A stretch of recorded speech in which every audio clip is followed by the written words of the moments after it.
I was just surprised he only took 22 shots. I had him for at least 37 last night. James Harden was shorthanded without John Wall, without DeMarcus Cousins, without Eric Gordon, and others.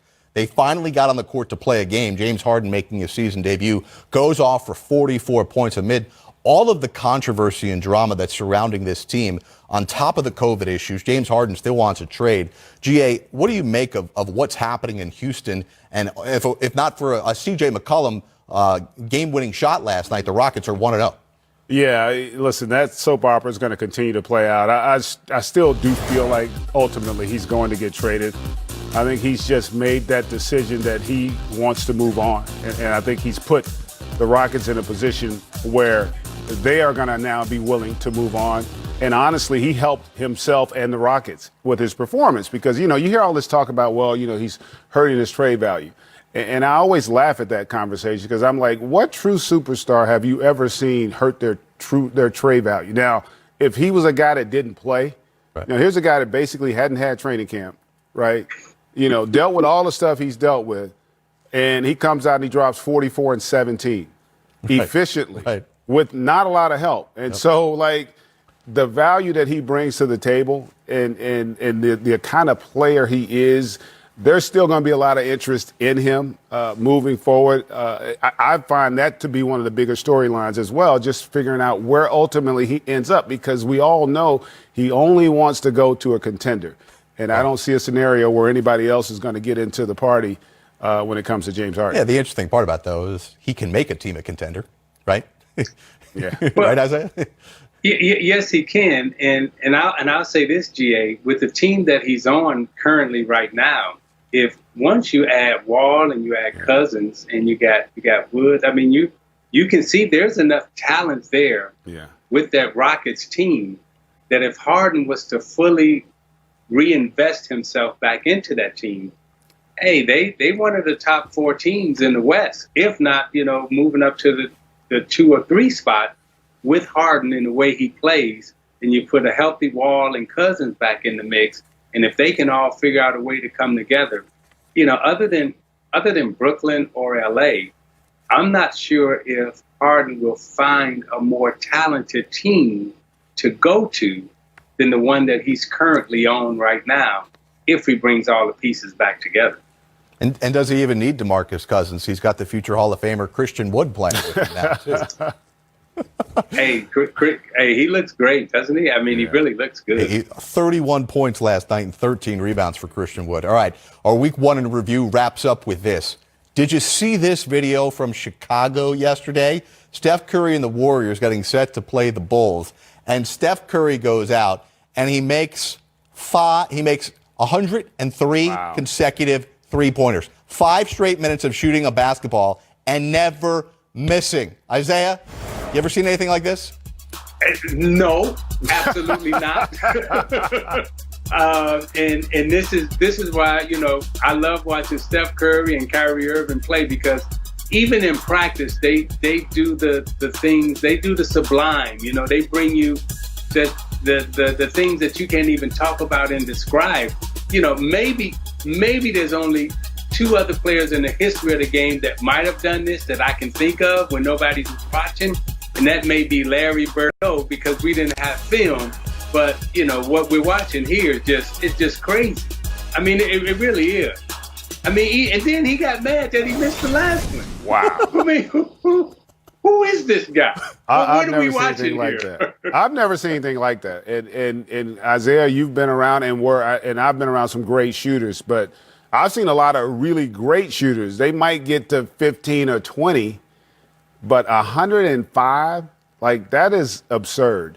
It really 5 minutes, 5 straight minutes. The discipline, the talent, my goodness. I saw that knocked my socks off.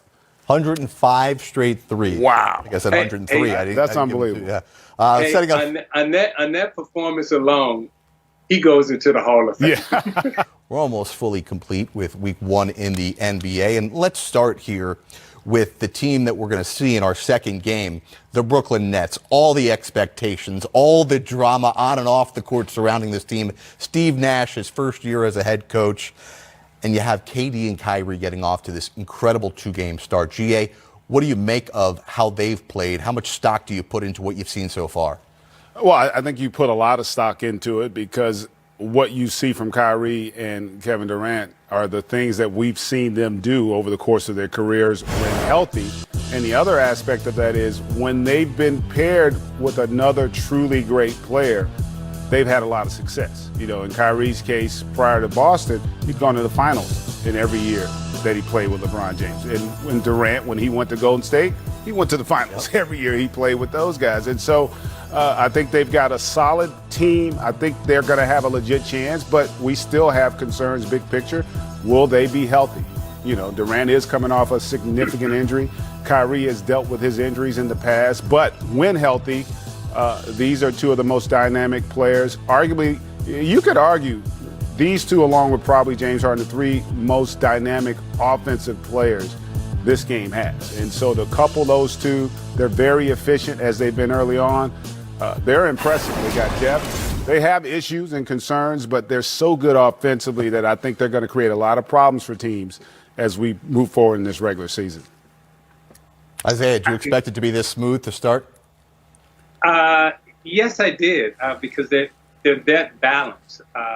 You know, and I'll start with the coaching staff. When you look at Nash and you look at D'Antoni, who have history with each other, and then the addition of Ime Udoka, and then you got Amari Stoudemire, right? So their style of play, they understand how they want to play from day one. And for a first-time coach, that's the most important thing. How are you going to play? What's going to be your style of play? Where they come with a history of a style of play with their coaching staff who have worked together, played together, and know how they want to play. And then when you put KD and Kyrie together out on the floor, they understand that system. They know how to play in that system. And by the way, they may be the two best players ever to play in this system under D'Antoni, Steve Nash, this system that they use. So I'm not surprised. And I look at Kyrie Irving as a player and a person, keyword person, who has matured, who has grown, and is comfortable with himself, comfortable with his maturity, comfortable with his path and journey in life that he's embarked on. So I look at the Nets, and I'm not surprised by their start. I think they're the real deal.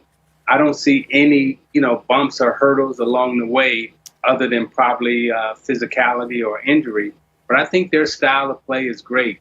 And then LeVert, going to the bench and then coming off as a sixth man, being able to play a la like a James Harden. He's got four guys around him in that second unit that accepts their role of non-shooters or, get what they can after LeVert gets what he can.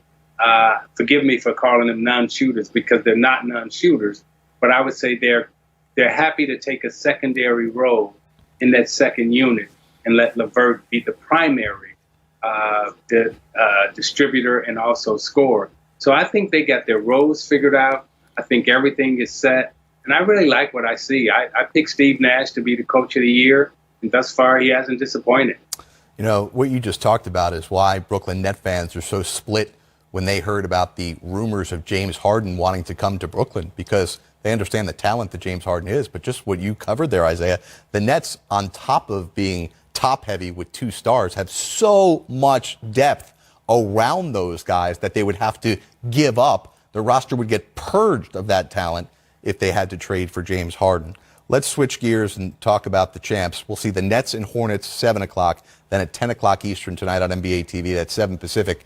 The Lakers back at it, looking to go to 3-0 as they host the Minnesota Timberwolves. Listen, I don't love looking at averages after two games. That's just way too simple math. But to put it in perspective, the Lakers are getting scoring balance. They have 5 guys over the first 2 games, Isaiah, that are averaging double figures. You're starting to see this team and the offseason work that Rob Pelinka and company did. Well, again, they have established roles. You have a coaching staff who knows how they want to play. They bring in Schroeder and they bring in Harrell, guys who know exactly what they want to do and how to do it. So they've upgraded their talent. They've upgraded their roster. But more importantly, you have LeBron James, who understands how to bring people together collectively off the court. So, he is the best leader right now in the NBA in terms of gathering, focusing a team, and moving them forward throughout the season. And I'm not surprised at the start that they have. And I know they're playing Minnesota tonight. And I personally root for Karl Anthony Towns this year, every game he plays. So I am hoping that Karl Anthony Towns outplays the Los Angeles Lakers tonight, because this year, every time Cat steps out on the floor, I am rooting for Karl Anthony Towns to have a big game and to be successful, because, we all owe him love, and I'm going to give that to him. Amen. And to go back to that Lakers team, the other thing about them is, and you talked about this, Isiah, the roles that their guys have, I think they can excel in. Because even take Marc Gasol. Marc Gasol and what he did in their last game, he only scored 2 points, but he got 9 rebounds. If that were in Toronto, that wouldn't help Toronto. But on this team, that's all they need from him. Is for him to play big, rebound, and be a point center at that high post offensively. He's solid in his role. Harold, people blamed him for his play, but the reality is that Clippers team didn't have a center. And that's why the Joker was able to have the kind of damage and series he had. Whereas here, they can pair him alongside Davis or Gasol. So he doesn't have to guard the potent offensive centers in the league, and he can focus on what he does best, which is finishing and rebounding and setting those screens. So, and then you throw Schroeder, same thing. He gets to play his game, and that's the beauty of this Lakers team. And the X factor for me is going to be Kuzma. Yeah. He's playing the thing that people discount sometimes is Kyle Kuzma's learning how to play championship caliber basketball. Watching the last game against Dallas, one thing I was impressed with was all the basketball winning plays he made. It had nothing to do with his shooting. Loose balls, taking charges, moving the basketball, positional defense. He was doing stuff that 2 years ago he didn't know how to do. So that tells you he's growing and understanding, and the team understands his value. And so I think he's in a position of comfort. So I'm anxious to see how this team continues to progress. The regular season is going to be long for them after that shortened offseason, but I still think they're going to be the team to beat if they also can stay healthy. Lakers, Timberwolves, 10 Eastern, 7 Pacific, right here live on NBA TV. Our week 1.